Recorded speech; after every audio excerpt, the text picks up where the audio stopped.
Maybe I do have a mask as well. It wasn't something that was conscious. I think it must have been something unconscious because I know that I'm very down to earth. But I do recognize. I actually had this epiphany yesterday from a conversation I had with somebody. But without going into the detail of the conversation, the realization that I am making is I do have a mask on.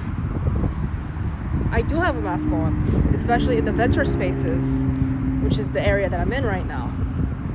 Because obviously, I'm not going to walk around revealing to people that I'm a shaman. It's not a secret. It's obviously not a secret. It's more like I'm so overprotective of that work that I don't even want to mention it in an unsafe way.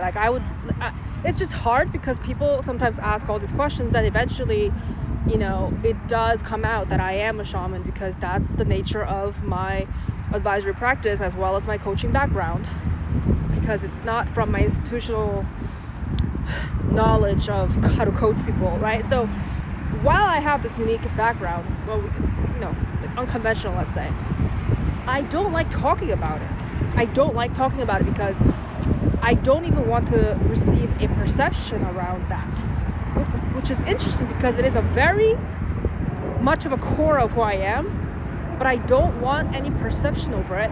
So it's almost like I'm trying to control the process, and the mask that I put on is kind of watering myself down,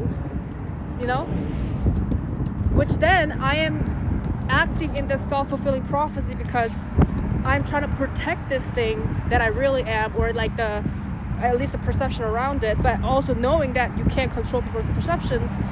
But if people ask me questions about me or my essence, then I should reveal that. But then if I'm watering it down, I'm the one that makes it sound like, half-ass.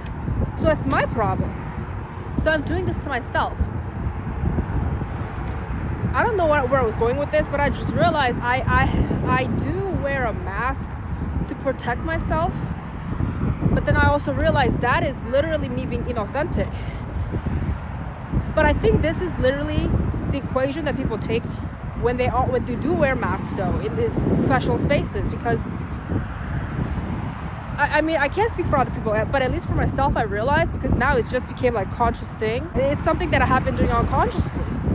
Watering down the true self that I am, or rather like this practice or this vocation of being a shaman, because I don't want to receive attention on it in certain spaces because of my desire to control.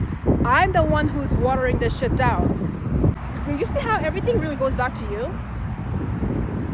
This is crazy.